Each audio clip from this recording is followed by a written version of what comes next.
My throat is hoarse from screaming. I pace my writer's room back and forth. I know its measurements intimately. The typewriter stares at me from atop the writing desk. The blank page in the roller mocks me. I'd throw that thing through the window if I could. I squeeze the clicker in my hand. The thing that saved a whole town and trapped me in this dark place. How many pages have I written since then? How many hells have I endured to bring the one perfect story to life? The one story that would help me escape and return to Alice. I remember Alice walking into the study, placing a cup of coffee next to the typewriter, kissing me on the cheek, saying goodnight. Alice. The memory is like sand on the beach being devoured by the tide. With each ebb and flow of the waves of time, I lose more and more of my past. Alice walking through the door with a bottle of champagne to celebrate my first book deal. Her eyes so full of pride. Her eyes. What color were her eyes? When the waves take away my last few grains of sand, when there's nothing left to remember, what will be left of me? I grasp at the grains of sand I still have. Alice, my books, my apartment in New York City, my vacation to Bright Falls, and Night Springs. Yes, I was a young, scrappy writer when I was hired to work on Night Springs. One of my first episodes was about a heroic escape. I put my characters through such danger, their escape felt so triumphant. Get to the typewriter, get to work. This is the one. I just need to remember the story exactly as I wrote it so long ago. Then I'll be free. The clack of the keys is a familiar refrain. It brings comfort and torment in equal measure. I type the name of the episode upon the blank page. Dead of Night. The decaying city crumbles behind them as they run through the forest. Their exodus from the city was not easy. The fog closed in on them. They had to get out. They were pursued by the very thing they had summoned. Only 4 of them had made it out alive. But home was still so far away, across realms, in another dimension, and all they could do was run. Eloise grips Darren's arm, holding it tight around her shoulder. The dread had hurt him badly, and he'll bleed to death if they don't find a way home. Adrian urges the group onward. Further into the forest, the trees grow thick around them, and Michelle yelps as a branch whips at her arm. The trees stand shoulder to shoulder, forcing the group down a single path through the forest. The ground quakes, and Eloise plants her feet. She's been carrying Darren for so long, and he is so heavy. Somewhere behind them, the dread bellows a hungry cry. It wants to feed on their misery, on their sorrow, on their souls. And it's getting closer. Alan Wake watches as his characters struggle for a way out. He can't see one. The trees stand shoulder to shoulder, flanking a path that ends in a wall of billowing fog, and the sight of it turns Alan's stomach. Keep them away from the fog. No matter what, keep them away from the fog. Adrian gasps and points in the direction they came. A twisting, writhing silhouette blocks what little light remains in the sky. They all watch helplessly as the dread approaches, getting closer and closer, until...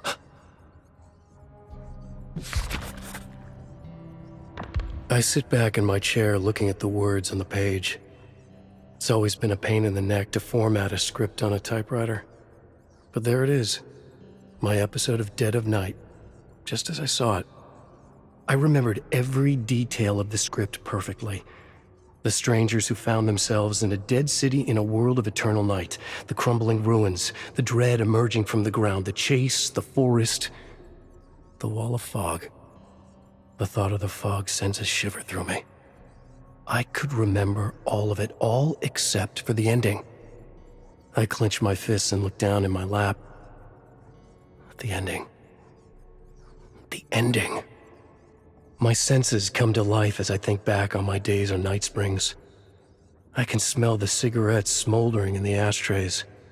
I can hear the thick, phlegmy coughs of the veteran riders as they sat around the table pitching ideas.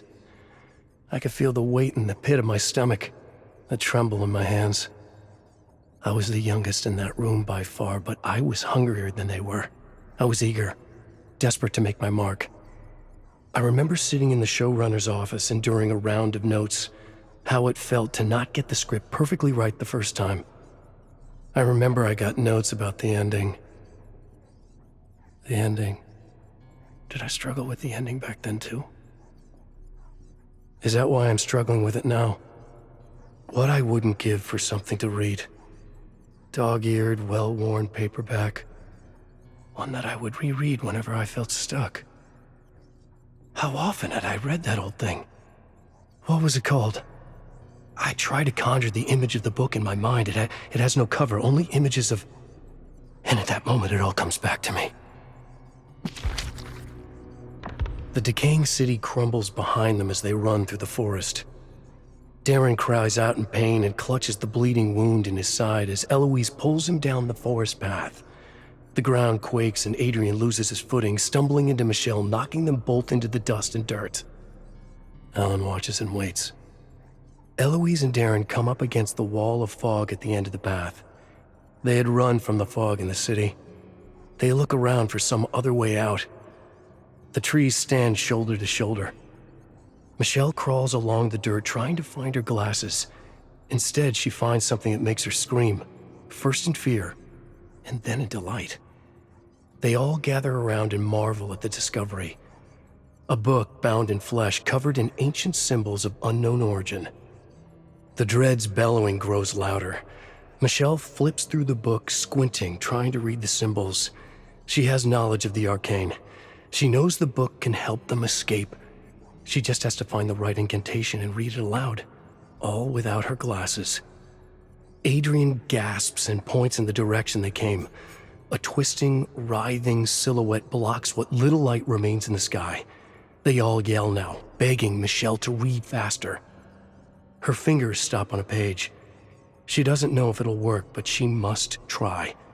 She reads aloud the words, the language cutting through the air like rusty blades. As she speaks, a great blue orb appears around them, growing larger and larger until it explodes. And then...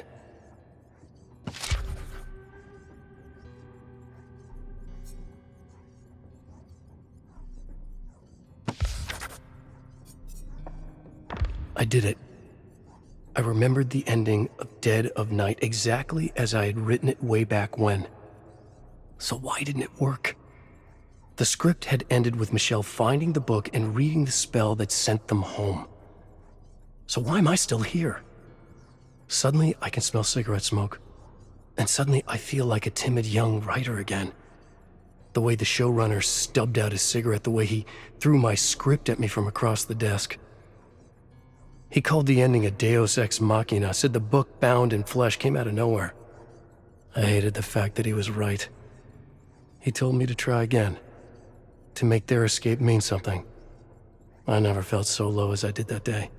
So alone. Life before Alice was always so lonely. I remember the way Alice would sit next to me on the couch, listening. Not making suggestions, not soothing my ego, not stopping me from beating myself up about not being good enough to break through my writer's block. She would just sit there, with me, listening. I remember the way she would hold my hand. It was all she needed to do to calm me down, to slow down my racing heartbeat, ease the tightness in my chest, and open my mind to... I stopped dead in my tracks. Even now, Alice is helping me. I have the ending. I really have it this time. The decaying city crumbles behind them as they run through the forest.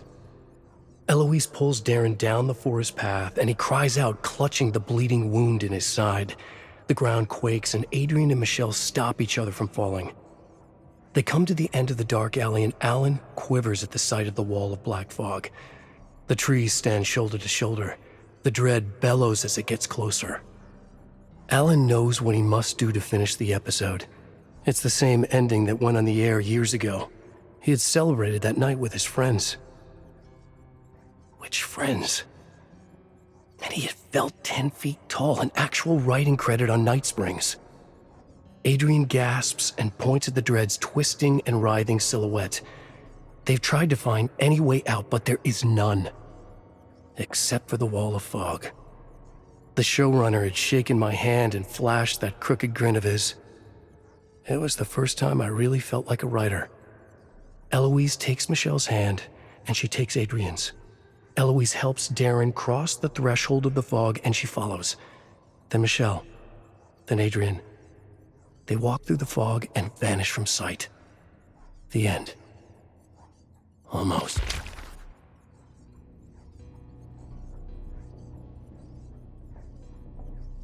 The dread slithers down the path, bellowing louder than ever. Alan grits his teeth. He's running out of time and he knows it. The wall of fog is calling to him now.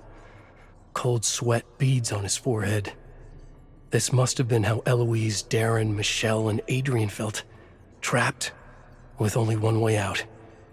But where would that way lead? One last memory about his time on Night Springs came clear as a bell. He made sure the script ended on an ambiguous note. Where did the ominous fog lead? The real world? Or something worse altogether? Alan stands before the fog, trying to peer through. He knows he must act quickly. The dread will be upon him at any moment. But I have to be sure. I need a sign. The single speck of light flickers so suddenly, so brightly through the fog that Alan almost starts the sight of it. A light in the dark. The light had always been there for him ever since Alice went missing in Bright Falls. The light had been his guide, his savior. And here it is again. Alan reaches out to touch the fog.